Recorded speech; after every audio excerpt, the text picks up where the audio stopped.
ሰላም ውድና የተከበራችሁ የእድር ቤተሰቦች እንደምሰነበታችሁ። ውድ ቤተሰቦቼ ክፍል 9 ጽጌረዳ ይዘናችሁ መጥተናል። የነብዩ አባት ወድቋል። የተመረዘ ምግብ ተመግቦ መሰለኝ መድኃኒቱ ተቀይሮባቸው ነው መሰለኝ ታሞ ወድቀዋል። ጽጌረዳ ከትምህርት ቤት ታባራለች። ይሄ ደግሞ በነብዩና በሄቨን ምክንያት ስለሆነ በጣም ያሳዝናል። ውድ ቤተሰቦቼ ይሄን ቪዲዮ በማየት ላይክ ሼር በማድረግ ጀምሩ። አዳዲስ ኮሜንት እና አዳዲስ ላይኮችን እስቲ ማየት እንፈልጋለን። ያረጋችሁ አይደለም አበረታቱ። የመዳም ቅመሞች በጣም የምወዳችሁ ማከብራችሁ እህቶቼ ብዙ ሰዎች የምታበረታቱ ጀግኖች ናችሁና ሁላችሁን እጅ በእጅ እንያያዝ እላለሁ። ይህንን መልእክቴ ለመዳም ቅመሞች መጀመሪያ እንድታደርሱልኝ በትህትና እጠይቃለሁ።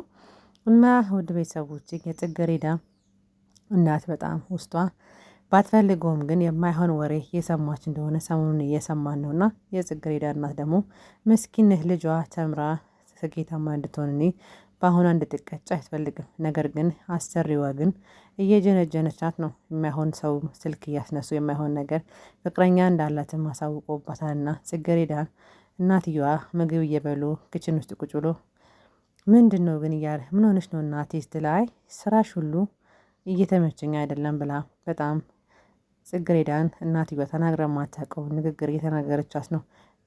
ከዛ ስልክሽን በጎረምሳ እያስነሳሽብኝ አለቻት። የጽጌረዳ እናት እንዴ እማዬ እኔ እያበርሽ መሆን አለበት እያበርሽ ያለሽማ አንቺ ነሽ ስትላት አሰሪያቸው በድንገት ቀጥላ መጣች። እሺ ጎረምሲት እና አሁን መቼም እየጎረምሰሽ አልበቃ እየሰማሽን አይደለም አለቻት። እትዬ እንዴት ነሽ ብላ እየተሽቆጠቆጠች አናገረቻት።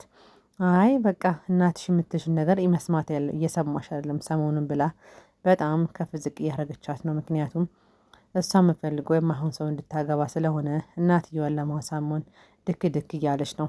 እንደዚያ ታሰሪ አይጣል ነው። ጽጌረዳ በጣም ነው የምታሳዝነው። ያለ እድሜዋ የማፈልገውን ነገር እንድታደርግ ሊያስገዷት ነው መሰለኝና ፈጣሪ ጠብቃት። ጽጌረዳ በጣም እያዘነች ከቤት ወጣች። ልክ እንደወጣች ውጭ ላይ ፍቅረኛዋ መጣ። ምን ሆነሽ ነው ብሎ ውዴ አላትና አቀፋት።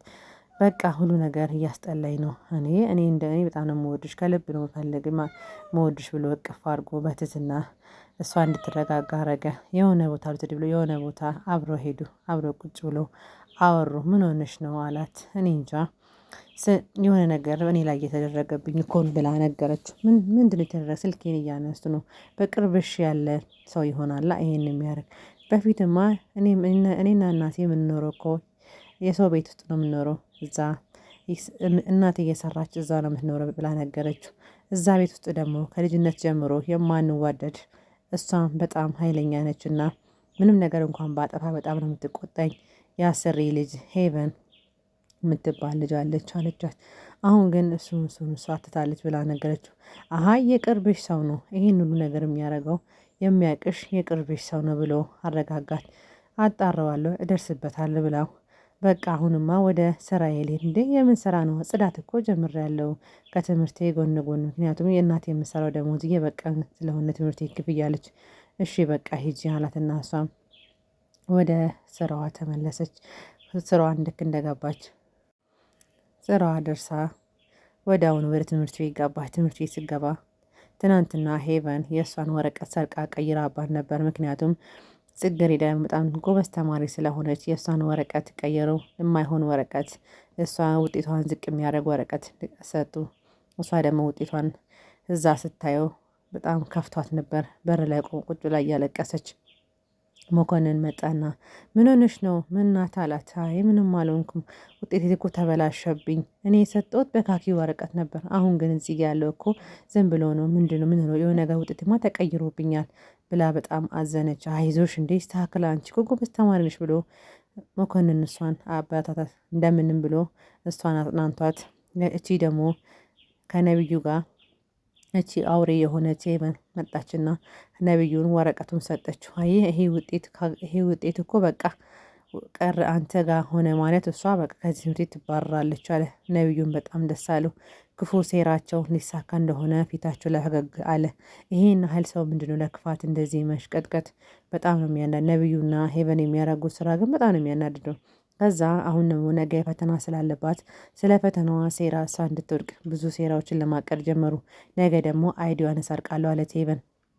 እሱ ደግሞ አይ እኔ አንቺ ጠዋት ከሰረቅሽባት እሷ ከሰአት ስለምታገኘው እኔን ቀስ ብዬ አዘናግቼ የምሰርቅባት ብሎ ሄቨንን አሳመናት።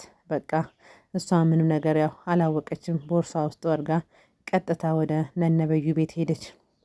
ነብዩ ጋር ከመሄዳ ቤት እናቷ ጋር ሄዳ እናቴ በጣም ጨንቆኛል፣ ዛሬ ጨንቆኛል፣ በጣም ፈተና እኮ ነው። እናቷም እንደጠፋባት አይዲዋ አልተናገረችም። አይ ምን ሆነሽ ነው የሚጨንቅሽ? በቃ መስራት ብቻ ነው ብላ አውቃ ጠንከር እያደረገቻት ነው። ውስጧ እኮ በጣም ተጨንቋ እናትዬዋ እንደው እግዚአብሔር እንደው መድኃኒዓለም አንተ ልጅ አደራ እንደው አንተ እርዳ ስትል እንዴ እናቴ አሁን እያሰብሽልኝ ነው ብላ እዚህ ነው እንዴ ያለሽ ብላ ተቆጣቻት። እሷም እናቷን ቻው ብላ እንደሄደች የጽጌረዳ አሰሪ መጣ። የጽጌረዳ ወደ ስራዋ ሄደች። ከዛ እቺ ደግሞ የእናትየዋ አሰሪ የጽጌረዳ እናት አሰሪ እሷን ማሳመን ጀመረች። በቃ አሁን ልጅሽን መዳር አለብሽ፣ ጥሩ ነገር ነው፣ ለሷም ይጠቅማታል። ባለ ሀብት ነው ሰውየው እኮ በሳምንት 3 እንደሚመላለስ ነው አሜሪካ የሚመላለስ ልክ እንደ ፒያሳ ብሎ እሷን ማውራት ጀመረች። በቃ ልጄማ ማግባትማ ታግባ፣ ነገር ግን ደግሞ ልጅ መውለድ የለባትም። ትምህርቷና አላማዋን መጨረስ አለባት። እናት አይደለች ለልጇ የምታስበው መቼም ሁሉ ነገር ትክክለኛ ነገር ስለሆነ።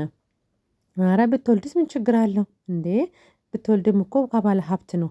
ምን አጨናነቀሽ አለቻት። አይ እኔ ስላልፈለክ ነው ብላ ትንሽ ብታቅማማም፣ ነገር ግን እጅ አሰሪዋ ምንም ለነገሯ የማይጥመኝ ሴትዮ እሷ እንደምንም አሳመነቻት። የጽጌረዳ እናትን በቃ ምርጫ ስለሌለ ልጇ ብላ መልካም ነገር ያሰበችላት ስለመሰላት እሺ በቃ ተስማምቻለሁ በትዳሩ ብላ ተስማማች።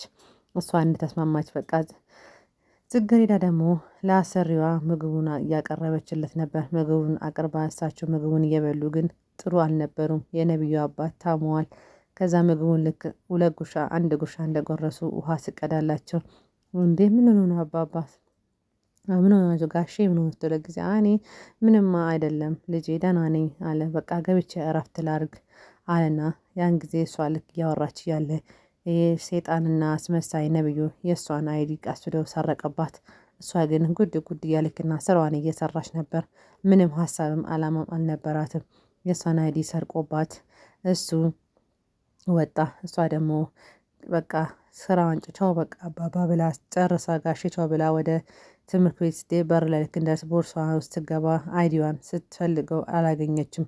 ብፈልገው ልታገኘው አልቻለችም። ምክንያቱም አይዲዋ እሷ የጣለች መሰላት፣ ግን ትደርስበታለች። ለመነችው። ዘበኛውም አምነጫጭቆ ውጭ አላት። በጣም ተናደደች። ብቻዋን እያወራች መንገድ ላይ እየሄደች ነበረ። ወይኔ የት ነው የጣልኩት? ወይኔ ታርጌ ነው ብላ ራሷን እያማረች በቃ ካሁን በኋላ አበቃልኝ። ምክንያቱም የእሷ ተስፋ የአንድ የደሃ ልጅ ተስፋ ትምህርት ብቻ ስለሆነ የጽጌረዳ ህይወት በጣም ነው የከበደ ያሳዝናል። እና እሷ ብቻዋን እየሄደች እንደው ጓደኛዋ ደግሞ መኮንን ከየትም ከኋላ መጥቶ ጽጌ ምን እየሆንሽ ነው? ምን ሆነሽ ነው አላት። አይዲ የጠፋብኝ። በቃ ተረጋጊ ይገኛል ቀስ ብለን እንፈልገዋለን፣ የት እናገኘዋለን ብላ በጣም ተጨነቀች። መኮንን ግን ነብዩ ሴራ ስላወቀ ትዝ አለው። ምክንያቱም የእሷን ውጤት ለማበላሸትና እሷ ከዚህ እንደምትባረር ቀድሞ ስለነገረው ትዝ አለው። እሱ እንደወሰደባትና አእምሮ ውስጥ መጣለትና በሀሳቡ ከቻለለት በቃ ነብዩ ነው በቃ የወሰደ ብሎ ለእሷም ሳይነግራት በቃ ይዞሽ ምናምን ብሎ አሳስቆ አቅፏት ሄደ። እሷም ደግሞ በቃ ውስጧ በጣም ተጨንቋል። ምክንያቱም አይዲውን ካላገኘች መፈተናችንም። ውድ ቤተሰቦቼ ቀጣዩን ምን እንደሚሆን አብረን የምናየው